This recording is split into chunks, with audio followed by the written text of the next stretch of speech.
कृष्ण भगवान ने आखिर तक भी ये कहा कि संतुलन साधो, भीम को भी कहा कि गदाधारी भीम अपने गुस्से पर काबू पाओ, एक और कोशिश कर लेने दो कि दुर्योधन की सभा में मैं ही दूत बन के जाता हूं, समझा के आता हूं। हमारी तरफ से सब कार्य होना चाहिए। और भीम बोल रहे हैं कोई फायदा नहीं है, कुछ होने वाला नहीं है। और कृष्ण क्या कहते हैं, गुस्से का भी उपयोग करना सीखो। हर जगह गुस्सा,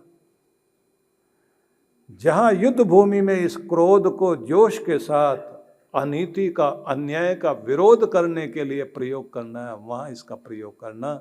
हर जगह अगर प्रयोग करते हो तो गुस्सा राक्षस बन जाता है। उन्होंने कभी संतुलन नहीं खोया, शांति नहीं खोई, आंखों में भरी हुई करुणा और प्रेम को नहीं खोया, चेहरे पर चमकने वाली प्रसन्नता को नहीं खोया, और जो होठों पर दिखाई देती है उस मुस्कान को कभी नहीं खोया।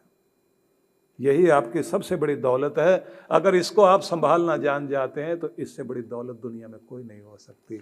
इसको याद कीजिए। इसका अभ्यास करना होता है, इसका अभ्यास करना होता है। प्रार्थनाओं में भी बोलना होता है कि जब सब लोग मुझे अशांत करने पर तुले हों, उत्तेजित करने में लगे हों, जब सब मुझे भड़काने में लगे हों, क्रोध की अग्नि की वर्षा मुझ पर हो रही हो, तब भी तू मेरा साथ इस रूप में जरूर देना भगवान, कि मेरा संतुलन बना रहे और मेरी शांति बनी रहे, और मैं अपना आपा ना खोऊं, अपने भीतर की शीतलता को सुरक्षित रख सकूं, अपने आप को शांत रख सकूं। मेरे भीतर की जो ठंडक है, शीतलता है, वो सुरक्षित रह सके। बस ये शक्ति और ये वरदान मुझे जरूर दे कि मैं अपना आपा न खोऊं, अपने को संभाल सकूं, अपने को शांत कर सकूं। ये प्रार्थना करने वाले बनिए। और जिनको ये संभालना आता है वो जरूर कमाल करते हैं। हाँ, एक बात जरूर है, कभी कभी ऐसी चीजें होती हैं जिनको आपको भूलना नहीं होता, पर उसका उपयोग करना जरूर होता है। श्री राम प्रभु ने का उदाहरण याद कर लीजिए। किसी सेठ के घर में नौकरी करता हुआ एक किशोर, जिसने सवेरे सवेरे अपने सेठ के हाथ धुलवा रहा था, पूना में था, पेशवाओं का जमाना था उस समय।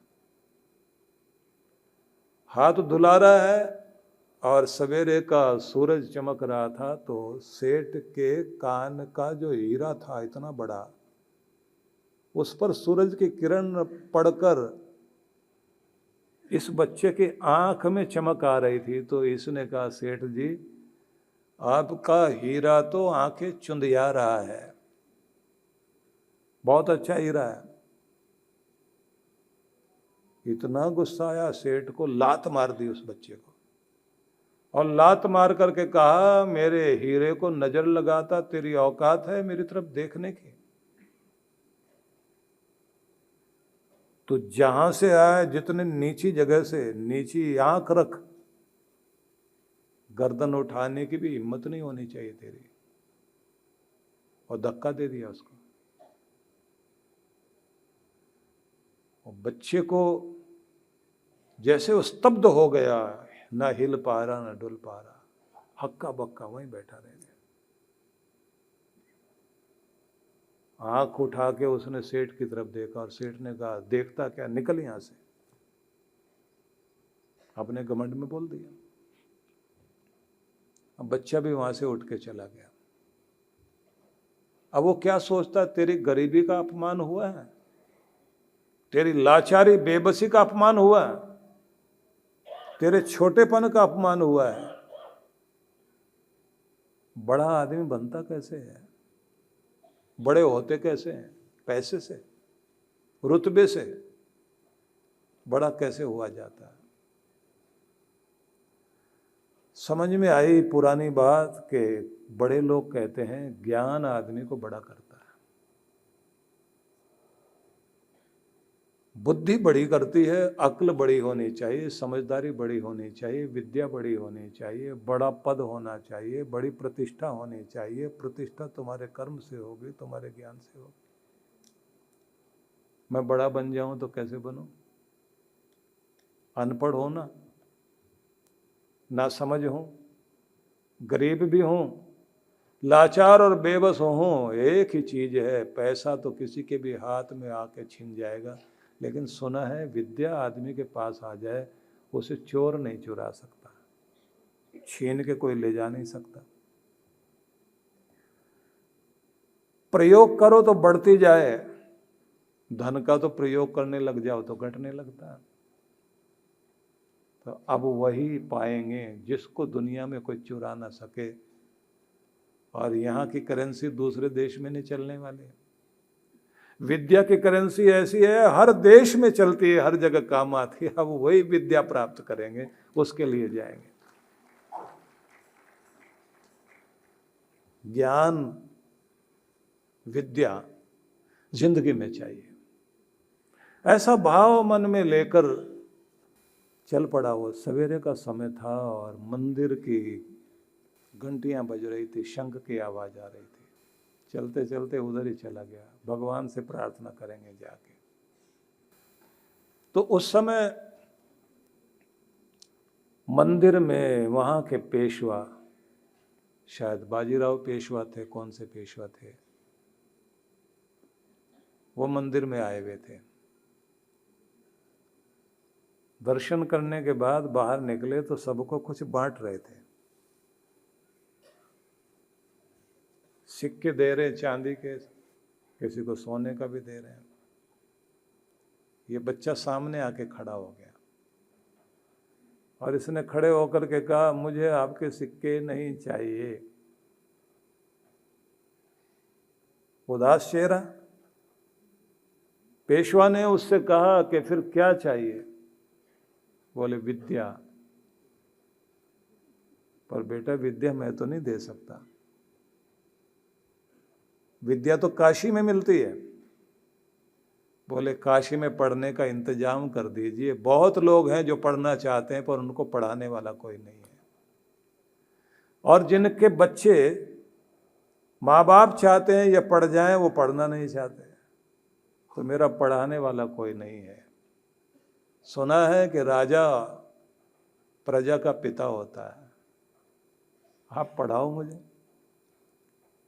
और भीख नहीं चाहिए और दान भी नहीं चाहिए, और ये जो करुणा आप कर रहे हैं ये करुणा नहीं चाहिए, बस इतनी बात कर दीजिए। कहते हैं विद्या से बढ़कर धन नहीं होता कोई दुनिया में, वो दे दो आप।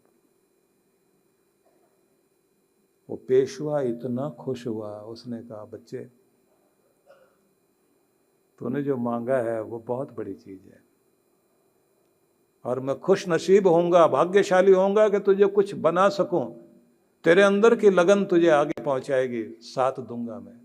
बच्चा काशी में पढ़ने के लिए गया, और आप लोग जानते हैं वहां से पढ़ने के बाद वो पेशवाओं के समय का सबसे बड़ा जज बना, जिसका निर्णय राजा के बेटे को भी फांसी पर लटकाने का निर्णय कर दिया था उसने। इतना बड़ा जज बना। और आश्चर्य वाली बात देखिए, कल मैंने कहा था ना कि कभी मछलियां चींटियों को खाती हैं और कभी चींटियां मछलियों को खाती हैं। वक्त वही आया, वक्त घूमता है ना।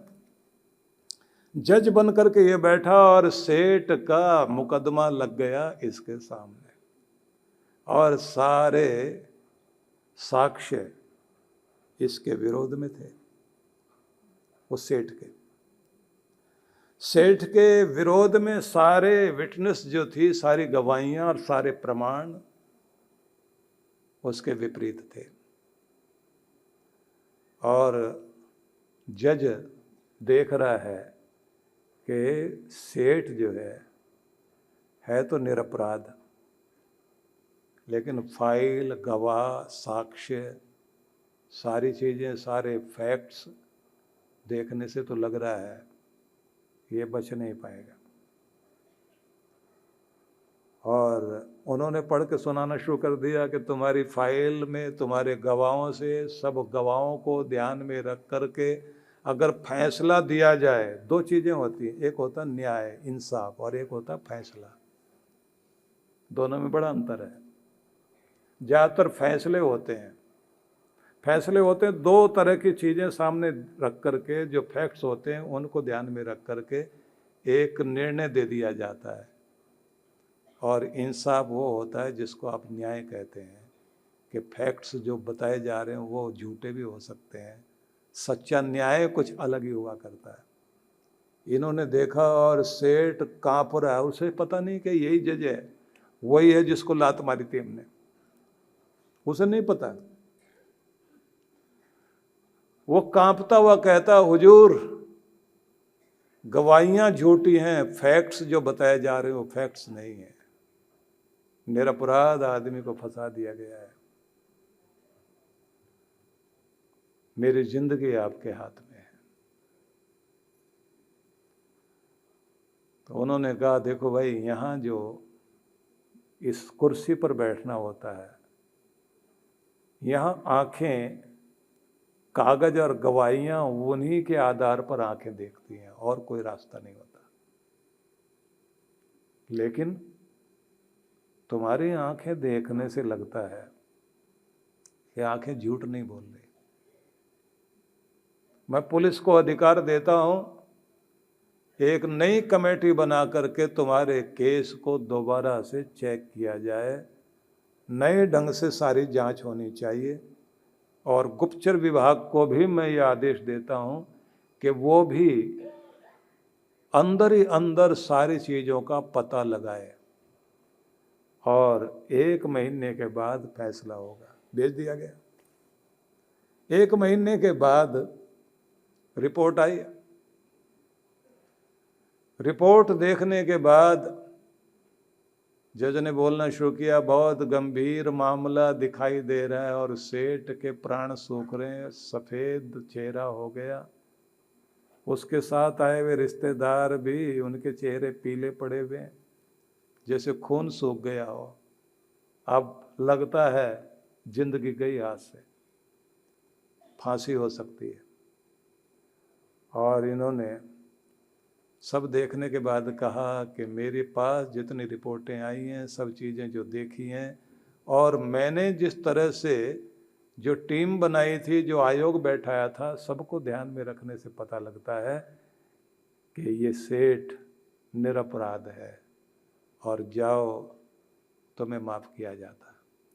अब सेठ रोता हुआ जाने लगा और फिर वापस मुड़ा और जमीन पर लेट के उसने प्रणाम किया। आप अन्नदाता न्यायमूर्ति हैं, आपने तो सच्चा न्याय किया है। इन्होंने कहा, बाहर रुको। केबिन से बाहर निकल कर आए, अपने सिर पे जो पगड़ी रखी हुई थी वो भी उतारी,